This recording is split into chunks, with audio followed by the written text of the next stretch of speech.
Hariom friends. सुबह के इस सत्र में हम संतों के उन दुर्लभ सूत्रों की चर्चा करते हैं जिससे हम बोध के मार्ग पर, योग के मार्ग पर, ज्ञान के मार्ग पर, भक्ति के मार्ग पर अग्रसर होते हैं। संतों ने कहा कि परमात्मा तो नित्य प्राप्त है, परमात्मा कभी अप्राप्त हुआ ही नहीं, और ये संसार अनित्य होने के कारण हमेशा अप्राप्त है। लेकिन हमसे क्या भूल होती है, हमारा क्या अज्ञान है। संसार को, शरीर को हम प्राप्त मानते हैं और परमात्मा जो कि नित्य प्राप्त है, उधर हमारी दृष्टि नहीं जाती।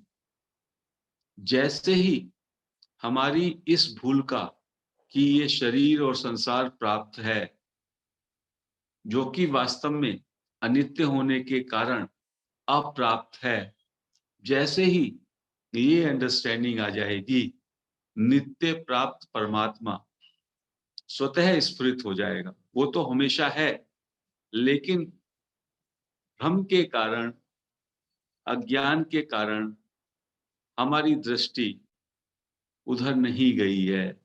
जैसे कि दूर रेत को हम पानी समझ लेते हैं, जैसे कि रस्सी में हम सर्प देख लेते हैं, ऐसे ही जो अधिष्ठान है, जो प्रकाशक है, जो ब्रह्मन है, जो परमात्मा है, वो आवृत हो गया और उसके ऊपर जो ये वस्तु, पदार्थ, व्यक्ति, बहुत सी चीजें, जगत, ये सब हमको सत्य प्रतीत होता है। वास्तव में एक ही सत्य है, एक ही वास्तविकता है, वो है परमात्मा, ब्रह्मन, प्रभु, नाथ, उसको कुछ भी कहिए। और इसका एक सुगम मार्ग है कि यदि हम कुछ सूत्रों को अपने जीवन में मजबूती से पकड़ लें। वो सूत्र क्या है? मेरा कुछ नहीं है, मेरा किसी भी वस्तु, किसी भी पदार्थ, किसी भी व्यक्ति से कुछ नहीं है, उससे मेरा कोई भी स्वामित्व नहीं है, मेरा कुछ नहीं है। इस बात को ज्ञान पूर्वक अनुभव करना चाहिए, इसका हमें आत्म विश्लेषण करना चाहिए। आप अपने शरीर को देखिए, बचपन में वो शरीर कैसा था, मन कैसा था, भाव कैसे थे, विचार कैसे थे, वो अब ना रहा। जवानी का शरीर अब ना रहा। तो ये शरीर, ये मन, इंद्रियां, कर्मेंद्रियां, ज्ञानेंद्रियां, उनकी आवश्यकताएं क्षण क्षण बदल रही हैं, और एक समय आएगा वो शरीर नष्ट हो जाएगा।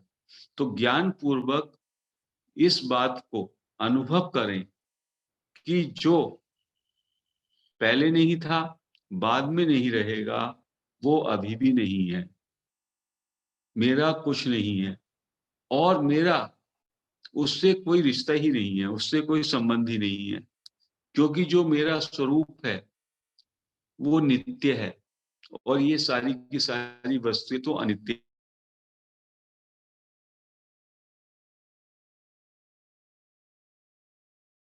से कोई संबंध हो ही नहीं सकता। तो इस बात को तो ज्ञान पूर्वक बार बार अनुभव करना है।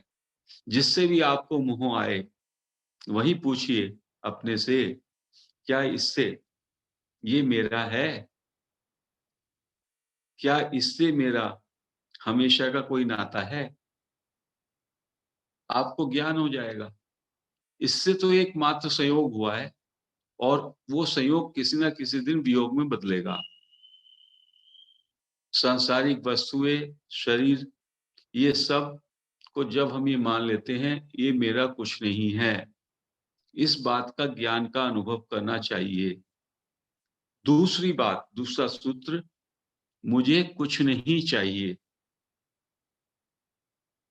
मेरी कोई चाह नहीं, मेरी कोई भी चाहना नहीं है। इस बात को निर्णय करना चाहिए, इस बात पे निर्णय ले लें, I don't need anything, I don't Dzire anything, और प्रभु ही अपने हैं, ईश्वर या परमात्मा ही अपना है, इसको आस्था पूर्वक मान लें। और सब कुछ प्रभु का है। एक और चीज मान लें, 4 सूत्र मान लें आप, मेरा कुछ नहीं है, मेरा कुछ नहीं है, इस बात को ज्ञान पूर्वक इसका अनुभव करें, अंडरस्टैंडिंग बताएं, बार बार देखें, जिनको आप अपना मान रहे हैं क्या वो आपके हैं। जब आप उनका विश्लेषण करेंगे तो लगेगा हाँ वास्तव में वो तो पहले भी ना थे, बाद में भी ना रहेंगे, अब भी हमें प्रतीत हो रहे हैं, वो हमारे हैं नहीं, कुछ भी हमारा नहीं है। दूसरा, मुझे कुछ नहीं चाहिए, इस बात का आपको निर्णय लेना पड़ेगा कड़ाई से, कोई चाहना नहीं है। और तीसरी बात में विश्वास करना पड़ेगा कि प्रभु अपने हैं और सब कुछ प्रभु का है। प्रभु अपने हैं, सब कुछ प्रभु का है, सब कुछ प्रभु का है। उससे यदि हम ये छोड़ देते हैं फिर ये किसका है, वो बात भी हमारी जो है, जो थोड़ा मन में कन्फ्यूजन है, वो भी खत्म हो जाती है। उससे एकत्व का भावना, प्रेम का भावना आता है। तो 4 चीजें, मेरा कुछ नहीं है, मुझे कुछ नहीं चाहिए, केवल प्रभु ही अपने हैं, केवल भगवान ही अपने हैं और सब कुछ उनका है। पहली बात का ज्ञान करें, पहली बात का अनुभव करें, मेरा कुछ नहीं है, मुझे कुछ नहीं चाहिए, इस ये निर्णय ले लें। आज से ये संकल्पित कर लें, मुझे कोई संकल्प नहीं करना नई चीज के लिए, मुझे कुछ नहीं चाहिए और जो पीछे भी चाहना बची है वो भी नहीं चाहिए। और ये आस्था कर लें, ये विश्वास कर लें, केवल प्रभु अपने हैं और सब कुछ प्रभु का है। तो फिर आपको धीमे-धीमे एक शांति, एक अंदर से मौन, एक अंदर से योग, बोध, ज्ञान, भक्ति सब आपके अंदर से स्फुटित होने लगेगी। संसार की वस्तुओं के प्रति संतों ने कहा कि संसार में व्यक्तिगत वस्तु कुछ भी नहीं है। ये हमसे गलती होती है कि संसार की समस्त वस्तुएं वास्तव में सार्वभौमिक हैं, वो ईश्वर की हैं। तो हम ईश्वर की संपत्ति को अपना व्यक्तिगत मान लेते हैं, ये भूल होती है। तो पहले ये भूल मिटानी चाहिए कि ये जितना भी कुछ है, ईशोवास्यम सर्वम, सब कुछ ईश्वर का है। सारी भूमि, सब कुछ ब्रह्मांड सारा जो है, वो ईश्वर का है, उसका नीचे आधार ईश्वर है। मेरा कुछ व्यक्तिगत रूप में नहीं है, ये शरीर भी ईश्वर प्रदत्त है। तो ये गलती हमारी हो जाए कि ये सारी वस्तुएं सर्वांश की हैं, ईश्वर की हैं, मेरी व्यक्तिगत रूप से नहीं है। फिर दूसरा, मुझे इस संसार से कुछ नहीं चाहिए, क्योंकि मैं जिसकी चाहना रखता हूँ और जिस कारण चाहना रखता हूँ, वह मुझ में है। मैं अपने में पूर्ण हूँ, मैं अपने स्वरूप में, मेरे अंदर पूर्णता है, डिविनिटी है, कोई अभाव नहीं है, अमरता है, अमृत है, मैं स्वयं में अमृत हूँ। तो ये आस्था हो जाए। और जो मुझे वास्तव में चाहिए, जो मुझे वास्तव में चाहिए, वो इस संसार में है नहीं, ये भी मुझे अनुभव हो जाता है। संसार की चीज़ों से मुझे सुख नहीं मिलता, संसार से मैं सुख लेने की इच्छा करता हूँ और उस इच्छा की जैसे ही वो चीज़ मिलती है, पूर्ति होती है, तो मैं अपने स्वरूप में लौटता हूँ, उससे मुझे सुख मिलता है। तो संतों ने कहा कि यदि आपको जो वास्तव में चाहिए, उसकी पूर्ति पूरा संसार मिलकर भी नहीं कर सकता। जो पूर्णता जिसको आपको चाहिए, जो अमरता आपको चाहिए, संसार उसको आपको नहीं दे सकता। आप इतने समर्थ हैं, स्वरूप में ठहर करके आप इतने समर्थ हो जाते हैं कि अपनी उदारता से संसार के काम आ सकते हैं, अपने सेवा और त्याग से संसार के काम आप आ सकते हैं, क्योंकि शरीर जो है, शरीर की साधन सामग्री आप संसार की सेवा में लगा दें और उदार हो जाएं। संसार सारी अपनी शक्ति, क्षमता को लगाकर भी आपको अमर जीवन नहीं दे सकता, आपको पूर्णता का जीवन नहीं दे सकता, स्वाधीन जीवन नहीं दे सकता, ज्ञान का जीवन नहीं दे सकता, भक्ति का जीवन नहीं दे सकता। संसार ने सारी सामर्थ्य भी, संसार का ऐसे राजा हुए चक्रवर्ती जिन पे कितना बड़ा साम्राज्य रहा, क्या उनको बोध हुआ? क्या उनको ज्ञान हुआ? क्या उनकी और अधिक इकट्ठा करने की चाहना घटी? लेकिन इसलिए संसार में ये सामर्थ्य नहीं कि वो आपको, जो आपको वास्तव में चाहिए, निज बोध, परम शांति, परम मौन, परम आनंद, वो संसार आपको नहीं दे सकता। लेकिन आप इस उपकरण के माध्यम से, जो ये आपको शरीर मिला है, उससे आप संसार को सेवा दे सकते हैं और अपने को उदार बना सकते हैं।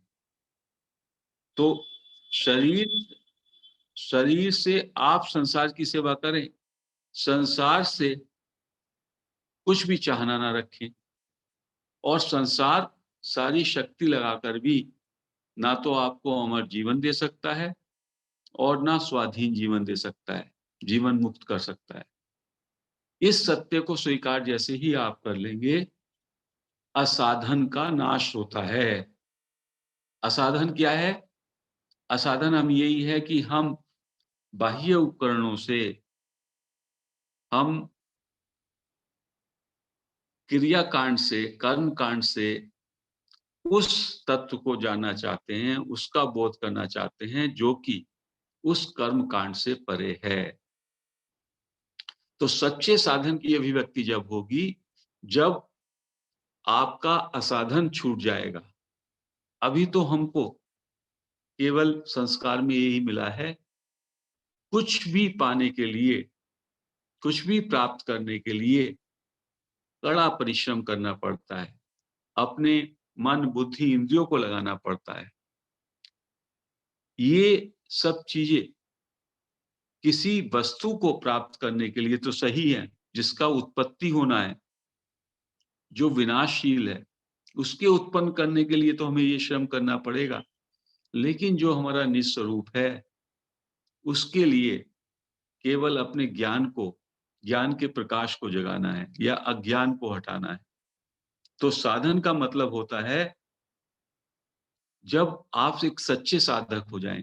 कहते हैं सच्चे साधक में स्वयं साधन का अभिव्यक्ति होता है और उसका जीवन ही साधनमय हो जाता है। तो जीवन का सत्य क्या है?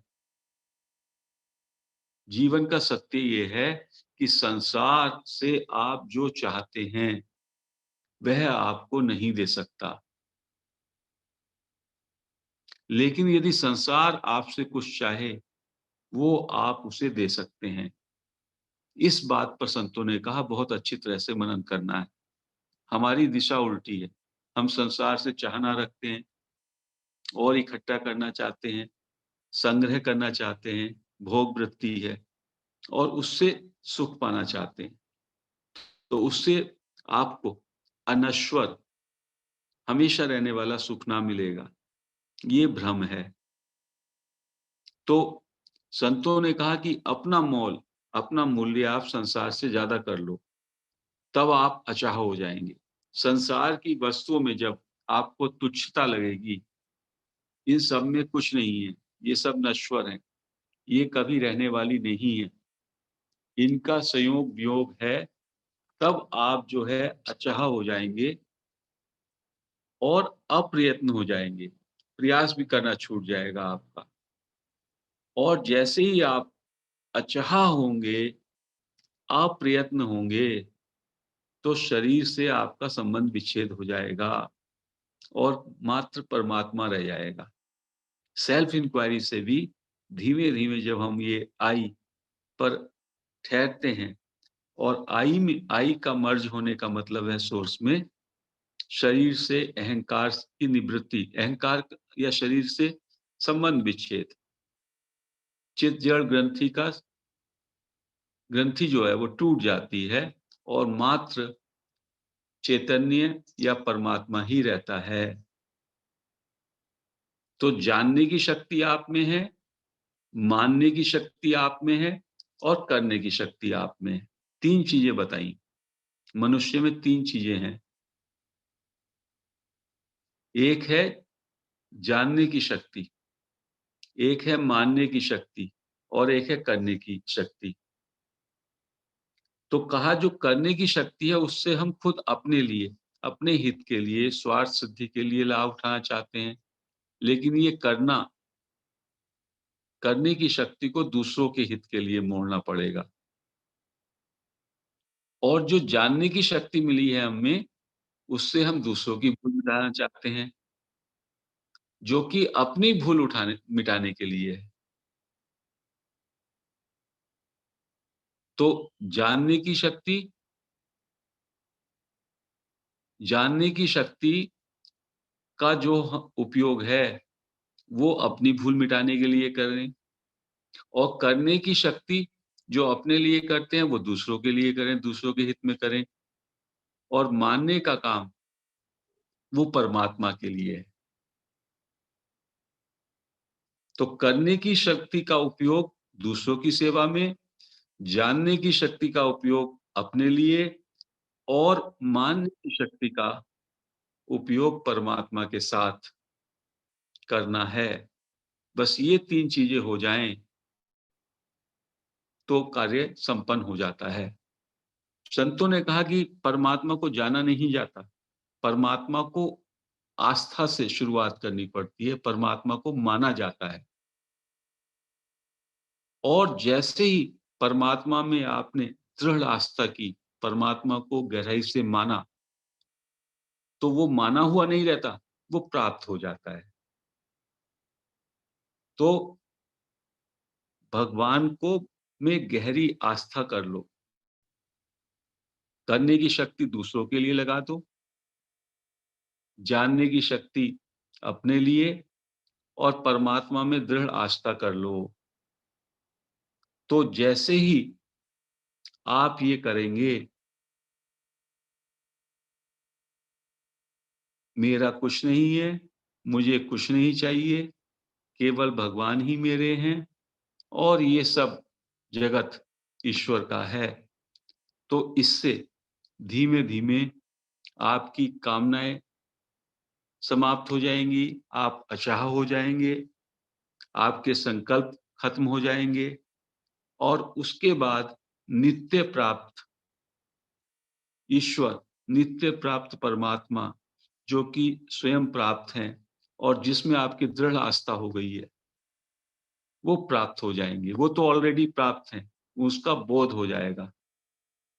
तो परम शांति घटेगी, असंगता घटेगी और आप जीवन मुक्त हो जाएँगे। तो सूत्र जो हैं जीवन में, इन सूत्रों को धारण करना बहुत ज़रूरी है। मेरा कुछ नहीं है, मुझे कुछ नहीं चाहिए, केवल प्रभु मेरे हैं और मैं प्रभु का हूँ और ये सब कुछ प्रभु का है और जो भी कुछ अपने चारों ओर है, ये सब प्रभु की लीला है। तो इसमें ज्ञान, भक्ति, कर्म सबका एक मिश्रण, सबका एक बैलेंस मिश्रण आ जाता है और इस तरह से यदि हम जीवन का निष्पादन करते हैं, जीवन को आगे बढ़ाते हैं, तो हमारे जीवन में अचाह, पूर्ण शांति, पूर्ण मौन और परम आनंद घटता है और नित्य प्राप्त परमात्मा का हमें बोध होता है।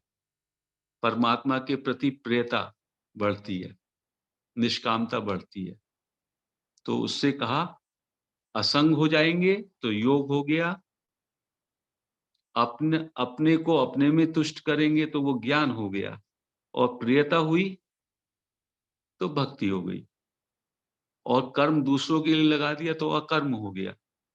तो सारे के सारे रास्तों से, या सारे के सारे कर्म, ज्ञान, भक्ति, योग सब के माध्यम से नित्य प्राप्त परमात्मा का हमें बोध होगा, और हम अपने सच्चित आनंद स्वरूप में स्थिर हो जाएंगे। तो ये कुछ संतों के सूत्र हैं जिसको कि आज हमने चर्चा किया। आज हम इस चर्चा को यहीं समाप्त करते हैं। हरि ओम।